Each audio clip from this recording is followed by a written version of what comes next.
At dahil nga sobrang laki na naman ng hunas dito sa amin, magsurusuroy na naman kami dito sa hunasan at panoorin nyo hanggang dulo kung ano yung makinilaw namin dahil napakasarap talaga at for sure na hindi ka magmamahay. Kaya tara samahan nyo kami at mabubungkag ang mabahaw nito.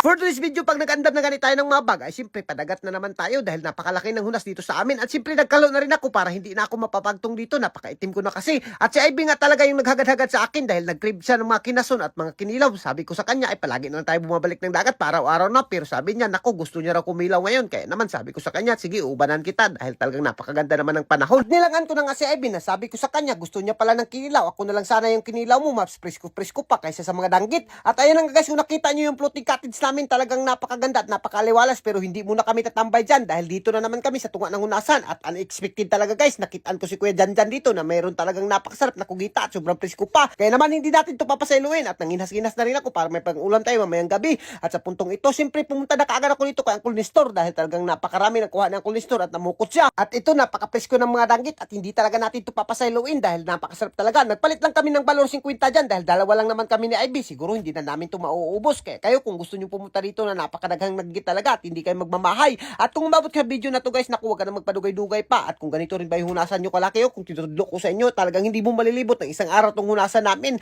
At dito lang yan sa aming lugar at hindi ko magsasaba kung saan to para hindi kayo makapunta. At alam nyo ba guys, dito sa lugar namin halos araw-araw talaga napakadaghan ng mga manginasay dahil alam nyo ba guys, talagang napakalaki ng hunasan namin at halos ito na yung mga panginabuhian ng mga tao dito sa amin. At dito muntik pa akong masipyat, makatamak ng tayom. Naku, impas na yung tiil natin dyan, mayayay sana tayo. Buti na lang nakatikang ako ng isang tikang pa. At sa puntong ito nagpadayo na ako pagpanginas dito dahil napakadagan ng mga kinason. Sayang naman kung panglabyan lang natin, pang ulam na rin to mamaya. At hindi na sana ako pupunta dito ng dagat guys dahil alam nyo na baka maiitom ako. Pero si Ivy talaga gustong gusto niya manginas dahil malilingaw daw siya manginas. At ayan na nga, napakadaghan ng kuha niya. Sabi ko sa kanya, mabubuhi mo na talaga ako kapag manginhas ka lang ng araw-araw. Pero sa tinood lang guys, talagang sulbad na yung panihapon namin dito. Iba pa yung mga napalit namin na madanggit at nakugita at kikilawin namin to dahil wala pa kaming paniod to ni Ivy. Talagang nagkagadagan siya ng magkilaw dito. Kaya naman hindi ko na kaagad papasailuin dahil pinagbigyan ko na kaagad yung mga request ni Ivy. Kaya kayo kung may majowa kayo ay naku, pagbigyan nyo na manginhas dahil napakaganda talaga, napaka-perfect talaga kapag kayong dalawa lang dito sa hunasan namin. Naku, talagang napaka-peaceful at napakasarap ng mga pagkain. As you can see naman guys, kahit pinugos lang yung pagpunta ko dito ng dagat, kung nakikita nyo naman, pinaspasan ko na kaagad paghiwa yan. Medyo na-excited ako dito dahil napaka-presko ng mga pagkain natin at yung mga lamas natin, isasagol na kaagad natin yan sa kinilaw natin.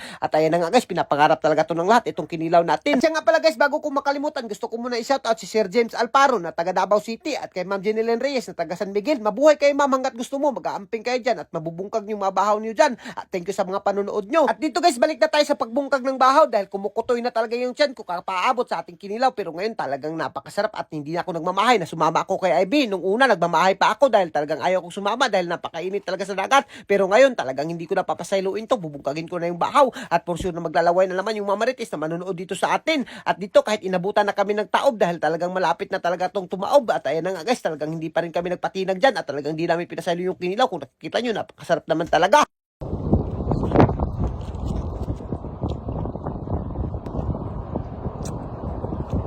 Ganito ka presko at ganito ka simple yung pamumuhay namin dito sa lugar namin guys. Libre na talaga lahat ng pang-ulam basta malaki lang yung hunas dito sa amin. At alam ko naman guys na alam nyo rin na masarap talaga magkilaw kapag dating dito sa dagat. Talagang hindi ka magmamahay kahit anong mapagkain yung dalhin mo dito sa dagat at talagang napakasarap at talagang mabubungkag mo yung mga bahaw dito. At ayun nga guys, sinabrihan na kaagad ni Ivy yung cook para mahilis-hilis naman yung mga kugitan ng mga kao namin. At hanggang dito na lang kami at kung giganahan ka sa mga video namin, huwag mo nang kalimutan i-like and i-share para mas marami pa tayong food trip. Thank you and God bless you all. Mabuhay kayong lahat dyan mga idol hanggat gusto nyo.